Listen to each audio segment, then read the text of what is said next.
Right now at 6, a suspect shot and killed after police respond to a Beaverton cannabis shop. This is easily preventable, assuming Congress would act. Plus, police were busy over the holiday with a shooting, explosion, and multiple people hospitalized after a chaotic 4th of July weekend. Then, new this evening, a brazen break-in caught on camera with a thief making off with a safe. It was the 4th of July weekend. I had plenty of cash. And later, we're live at the Timbers World Cup watch party as the U.S. takes on Belgium after a red card reversal gets global scrutiny. But first to our top story, and a robbery suspect dead after a confrontation with Beaverton police. Thanks for joining us. I'm David Molko. And I'm Christine Pitawanich. The shooting happened last night near Southwest Hall Boulevard and Shoals Ferry. Now that is where our Kyle Aboshi is live this evening. Kyle, what have you learned? Officers responded to this dispensary nectar around 10 o'clock last night. When they tracked down the suspect, investigators say there was a shooting. It appeared to be business as usual at Nectar.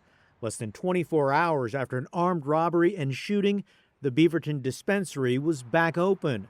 According to investigators, officers were called to the scene near Southwest Hall Boulevard and Shoals Ferry around 10 Sunday night after reports of an armed robbery. After confronting the suspect, police say there was a shooting and the suspect died. It's not clear what led up to the shooting, who fired, or whether the suspect had a weapon. This is just the latest example of a marijuana dispensary being hit by crooks. We've seen numerous high-profile burglaries and break-ins across the Portland metro area.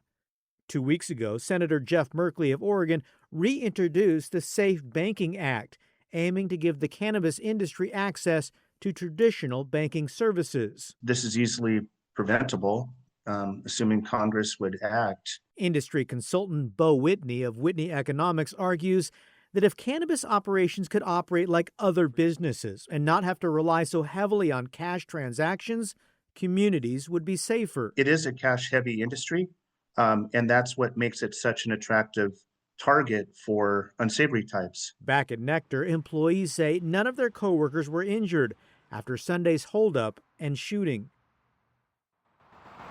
The Washington County Major Crimes Team is investigating. No one was available to answer our questions today or provide additional details. The suspect who died has not been publicly identified. Kyle Aboshi reporting live in Beaverton. Thank you, Kyle. Developing this evening, the fallout from a string of fireworks-related casualties and fires. Yeah, from a firefighter injured to a woman who was shot. Libby Dowsett takes a look. Well, first we want to get to that firefighter who was injured during Estacade's big fireworks show this weekend. There is a GoFundMe set up for Micah Koch, who was seriously injured. And there were other injuries this weekend, including a woman shot right here in the parking lot of Willamette Heritage Center in Southeast Salem. You can still see the marks of fireworks in the parking lot of the Willamette Heritage Center in Southeast Salem. Police say about 20 young adults were setting off fireworks here along Mill Street at about 10:30 Saturday night when a groundskeeper and his grown son reportedly asked them to leave. Police say the group refused, and some members of the group began to assault the groundskeeper. At some point, when he was able to break away, a gun was introduced, and the group was approaching him and his son again, and he fired off rounds at the ground. Sergeant Jonathan Hardy says one of the rounds struck a 24-year-old woman in the lower leg. She was rushed to the hospital and is expected to be okay. Minutes after that incident, some of the same officers were called to an illegal fireworks explosion. They injured 5 people and damaged vehicles and homes on Prairie Star Court Northeast. Police say 2 women and 3 men were rushed to the hospital, 4 with significant injuries. The family that was there was using illegal fireworks. We know that they were using mortar-style fireworks, which shoot up into the sky. And ultimately, the determination so far has been that they were using those mortars outside of what the manufacturer's recommended usage for it is. In Beaverton, 2 people displaced from a duplex on Chelan Place Saturday night. According to Tualatin Valley Fire and Rescue, it appears fireworks landed on the roof and burned into the attic. This video provided by a neighbor.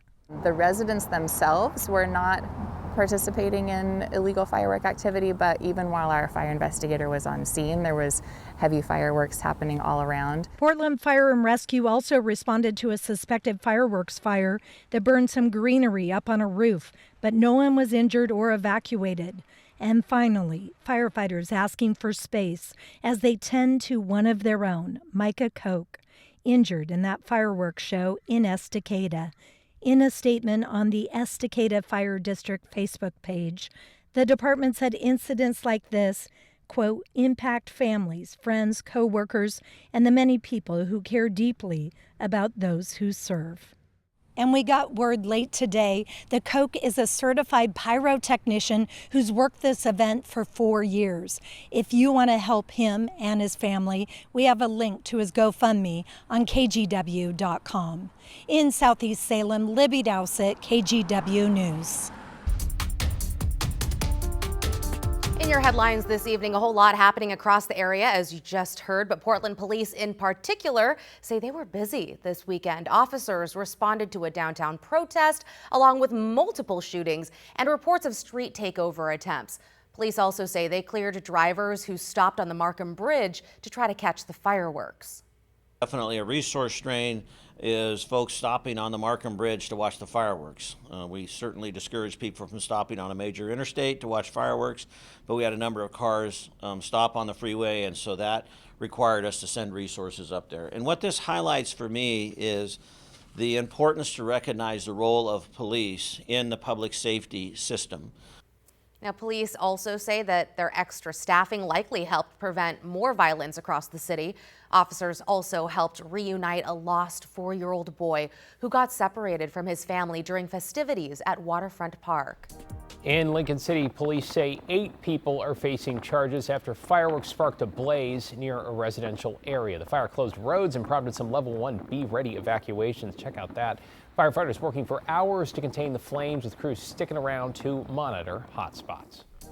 And a woman is dead and 4 other people are recovering after a boat crash on the Willamette River near Sauvie Island. The Multnomah County Sheriff's Office says the 33-foot boat, you can see it here, crashed into an aluminum walkway leading to a dock just before 11:30 Saturday night. First responders found 1 woman dead at the scene, while 4 other adults, including the boat's operator, were taken to the hospital with non-life-threatening injuries. At this point, investigators are looking into what caused the crash and say it's too early to know whether speed, impairment, or lighting may have played a role. And Gresham police are asking for help finding this missing man who they say could be in danger. This is 40-year-old Joseph Leffler. Authorities say he was last seen around 7:30 last night in southeast Portland near 92nd and Clinton. Police describe him as 5'8", 175 pounds with hazel eyes, now a shaved head, they say, and a mustache. If you see him, you can call the number on your screens, 503-823-3333. Matt? All right, David, thank you. We've got a nice crowd down there at Providence Park. Of course, the watch party for the World Cup game going on in Seattle right now. Notice most of the people are in the shade and the shadows are growing across the pitch there as we go deeper into the afternoon. It is a warm day. We're at 91 degrees in Portland right now, so back into the 90s for the first time in a while, but only for one day because we won't see the 90s again for quite a while. Look out to the west. Clear sky from our reserve golf course sky cam. Explore Tualatin Valley, 89 degrees there. In fact, that was high at the airport. It was 89, 88 in Vancouver, 87 in McMinnville. So that 91 is just downtown Portland right now. But 90s from Eugene south and across pockets of eastern Oregon, like the Dalles, tying Medford with that 97 degrees. Now, tomorrow, a beautiful day. Sunrise at 5:21, sunset 9:02. It'll become mostly sunny by noon easily. We'll top out at only about 84. So we lose about 4, 5, 6 degrees compared to what we did today. And that trend will continue through the week. What's continuing also right now is this cluster of thunderstorms, southern Deschutes County, parts of Klamath and Lake County. Those storms producing lightning, but they've also been producing quite a bit of rain, too. We'll show you that in a little bit later on. For the week ahead, though, cooler tomorrow, really great week. And it looks like a bit of a warm-up next week. More on all this later, guys. Looking forward to that. Thanks, Matt. Well, caught on camera in Cascade Locks. Take a look. A masked thief who targeted a popular fish market, then made off with the safe. Alma McCarty is in the newsroom with all the details. Alma? Yeah, David, Christine, this happened on July 3rd, early in the morning, long before Brigham Fish Market in Cascade Locks even opened. Check out this security video shared by the owner, Kim Brigham Campbell. She says the intruder broke in the back door and spent about 20 minutes or so inside, going through the safe and some of the other valuables before deciding to just take the entire safe.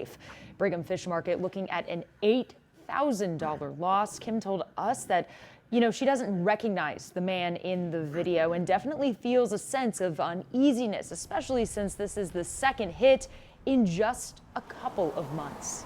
Of course, it was the 4th of July weekend. I had plenty of cash. It's fishing season. I'm buying fish from the other local natives, and so it was definitely a hard hit for me.